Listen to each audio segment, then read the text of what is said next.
નમસ્કાર મિત્રો, હું છું શૈલેષ ચૌહાણ અને આપ તમામ મિત્રોનું હું દિલથી હાર્દિક સ્વાગત કરું છું અને એવી આશા રાખું છું કે પરમ કૃપાળુ પરમાત્મા આપ સર્વ મિત્રોને હેમખેમ સ્વસ્થ મસ્ત અને શારીરિક તંદુરસ્ત રાખે એવી પરમ કૃપાળુ પરમાત્માને હું પ્રાર્થના કરું છું। મિત્રો, કર્મ કોઈને છોડતું નથી। હવે જ્યારે કર્મ કોઈને ન છોડે તો આપણે શું કરવું જોઈએ? સારા કર્મો કરવા જોઈએ કે ખરાબ? સત્ય વસ્તુ છે કે કર્મ કોઈને છોડતું નથી। જ્યારે સીતાનું હરણ થયું, રામ હતા, લક્ષ્મણ હતા, વનવાસ હતા, ત્યારે સીતાનું હરણ થયું ત્યારે કોઈ પણ નહોતું। સીતા માતાનું જ્યારે હરણ થયું, અપહરણ રાવણ લઈ ગયું, એ વખતે કોઈ નહોતું। દ્રૌપદીના ચીર વસ્ત્ર હરણ થયા ત્યારે ભરી સભામાં પાંડવો હતા, ધૃતરાષ્ટ્ર હતા, ભીષ્મ પિતામહ હતા, કર્ણ હતા, છતાં પણ ત્યાં દ્રૌપદીના વસ્ત્ર હરણ વખતે કોઈ હતું નહીં। મિત્રો, કર્મ એક એવો આપણા જીવનનો અંગ છે કે જે તમે કર્મ કરો છો તે કોઈને નથી છોડતું, તે ભોગવવું જ પડે છે। કહેવાય છે કે ગયા જન્મના જે પૂર્વના કર્મો આપણે અહીંયા ભોગવવા પડે છે અને આ જન્મના કર્મો પણ અહીંયા જ ભોગવવા પડે છે। જો તમે આ જન્મમાં સારા કર્મ કર્યા છે તો આવતા જન્મમાં તમને સુખ, સંપત્તિ, વૈભવ મળી શકે છે। મિત્રો,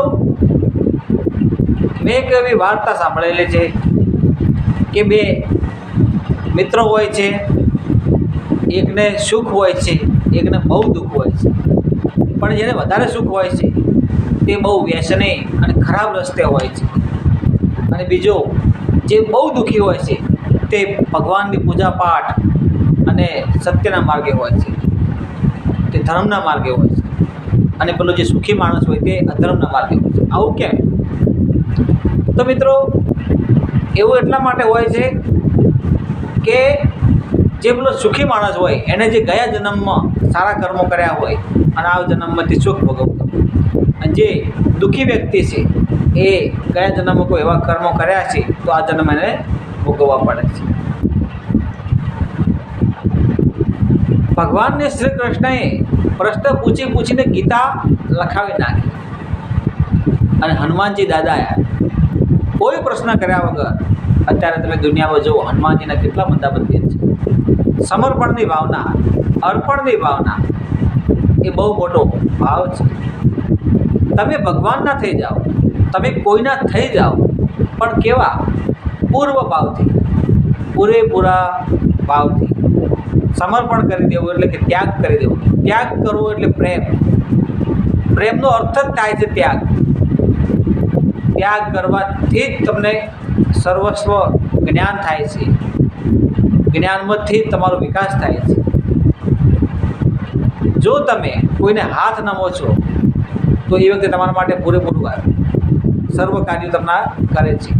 આપણે કહેવાય છે ને, કોઈ તમે વેત નમો તો કોઈ તમને હાથ નમે। તમે જેવું કરો તેવું ભરો, વાવો તેવું લણો।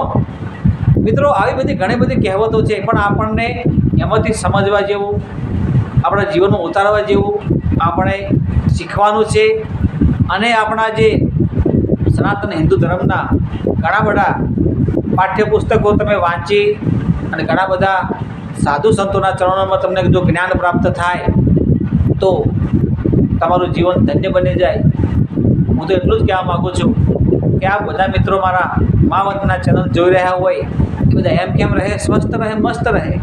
બીજું મિત્રો, કે તમે હંમેશના માટે ધર્મના માર્ગે રહો, બની શકે એટલું દાન ધર્મ પૂર્ણ કરવું, અને જો કોઈનાને મદદ થાય તો મદદ કરવી।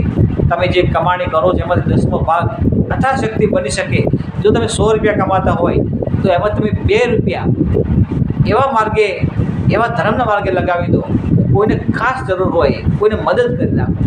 એ 2 રૂપિયા તમારા 2000 રૂપિયામાં કન્વર્ટ થઈને તમારે આવી જશે। મિત્રો આ બધી ખાલી વાતો જ નથી કે અમારો કોઈ એવો હેતુ નથી કે ધર્મમાં કે એવા કોઈ પણ અમારો કોઈ હેતુ નથી કે અમે કોઈ આપને કોઈ ગલત દિશામાં કે કોઈ ગલત વાક્યો બોલીને કે ભાઈ વિડીયો દ્વારા તમને કોઈ હાનિ પહોંચાડવા નથી માગતા.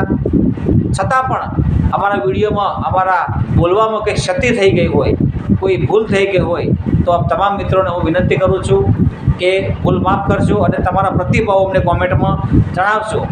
કારણ કે આપણે બધા સદમાર્ગે સદધર્મના માર્ગે રહીએ અને આપણા આવનારી પેઢી માટે, આપણા જીવન માટે, આપણા પરિવાર માટે આપણે કંઈક ને કંઈક નવી દિશા, નવું વાતાવરણ ઊભું કરીએ અને આપણા આવનારી પેઢી, આપણા બાળકો, આપણા પરિવાર સારું જીવન જીવે અને આપણા જીવન ક્યારેય પણ દુઃખ ન આવે અને એવા કર્મો કરીએ કે જે બીજાને મદદ થાય અને આપણું જીવન પણ સુધરી જાય. સાધુ સંતના આશીર્વાદ લેવા, વડીલોના આશીર્વાદ લેવા, ગાય હોય, પશુ હોય, પંખી હોય, ઢોર હોય, ઢાંકર હોય, કીડીને કણ અને હાથમાં પરમાત્મા આપે જ છે. છતાં પણ આપણાથી બની શકે એટલું અથાશક્તિ ધર્મ, દાન, પુણ્ય કરવું તો આપણું જીવન સફળ અને ધન્ય બની જાય. એટલું જ કહેવા માગું છું મિત્રો. જય ગુરુદેવ, જય માતાજી.